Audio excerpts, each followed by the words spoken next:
All right, now that we've got our catalog item built out, it's time to move on to those outbound REST messages. As mentioned, we're going to build out two of them. So first place we need to go to is under all. We need to navigate and search for REST message. It's the first one that pops up under outbound REST message right there.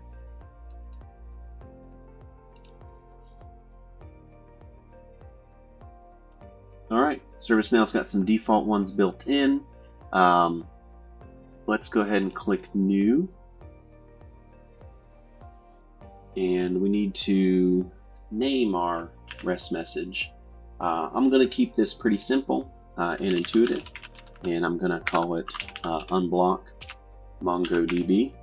MongoDB is the placeholder API that I'm using because remember, this REST message can interact with anything that accepts REST messages, any API that does. MongoDB does. It was a free trial, so that's why I'm using it as a placeholder.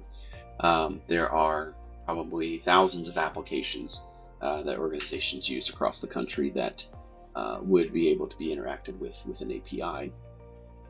And since I don't have any dev instances of those available to me, we're just going to use this placeholder one. So that's my endpoint for the MongoDB documentation, and you would find yours similar there. Also for MongoDB, the authentication is held in an API key, and so there is no API key option here because API key is passed or is often passed through the headers. So I'm going to leave this authentication type as no authentication. It doesn't mean there's authentication, it just means we're using a key instead of a typical password, username and password like would be in basic authentication or an OAuth flow. So if you jump over to HTTP headers, I'm going to start filling in these. Again, reference your API documentation to know what headers are needed for your particular application. This is what I need for MongoDB.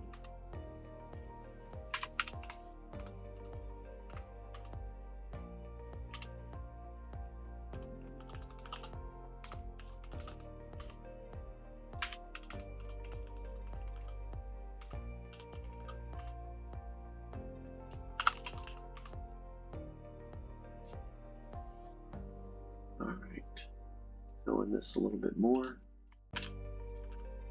For host, and I'm going to add my API key. Don't get too excited. This API key will be deactivated long before this gets published online. All right, that should be everything we need. I'm going to right click up in the gray header and hit save, or you could hit submit also. Now that it's saved, notice here towards the bottom under HTTP methods that ServiceNow has created a default GET method for us. MongoDB doesn't actually have a GET method. Everything they use is POST. So I'm going to adjust this one to suit my particular use case. And I'm going to name it the same as each of the endpoints that I'm going to be using just for easy reference. Authentication you don't need to touch. We're going to inherit that from the parent, which is none.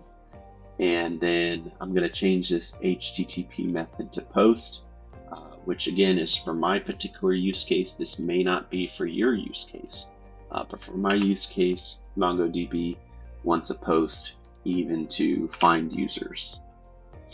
So there's my content that needs to be included in the body of the REST message. I have to specify data source, database, collection, and then a filter. Notice here on the filter that I've got $, and then username inside of curly brackets. This is ServiceNow nomenclature. This is how you're telling ServiceNow that this particular field username is actually a variable. So if I right click and save, I can jump to related links and click auto generate variables. And that'll automatically create this variable down here in this variable substitutions table, and then I don't have to type them out or rebuild them. And as you see, it created that for me. While I'm here, I'm going to add a test value. And one of my users that I've got prepped and ready to go inside my database is Andrew Jackson.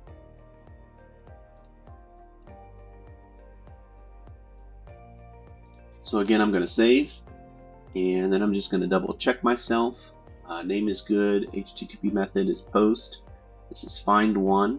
There's my content. I've got a username, and I'm going to be passing Andrew.Jackson over. I think I am ready to test this one. So I'm going to click test again under related links, see what we get back.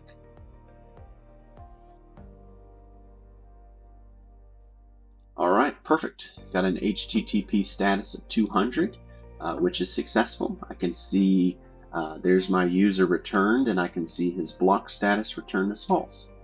So Andrew is not blocked. Good for Andrew. All right, bumping back out to my parent. As I mentioned before, we need to do two actions with outbound REST messages. The first one is to find out the user status, and then the second one is to make an update. So I'm going to click new, and I'm going to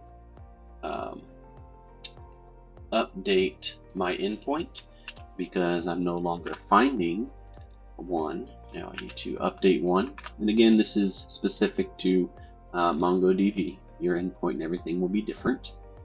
Change that to post, brings my content section in available. Again, we're leaving authentication as inherit from parent, which is to say none. And then I'm going to paste this content in here for us. Got some ugly white spaces I'm going to clean up because I don't want them in there. Again, we've got a username inside of that variable, or that with that variable nomenclature, and then I'm going to be setting the blocked equal to false. So right click and save, and then under related links, auto generate variables. There they are. And then again, I'm going to add my test value, which I'm going to continue to use Andrew Jackson for my test value, and save. Let me double check myself. Got update one, post, endpoint's been changed, content looks good, variables in place. All right, I think I'm ready to test on this one as well. Let's click test and see what we get back. Perfect. HTTP status 200, again successful. And you can see the results this time. Matched count equals 1, and modified count equals 1 as well. All right, that's all we need to do for the outbound REST messages.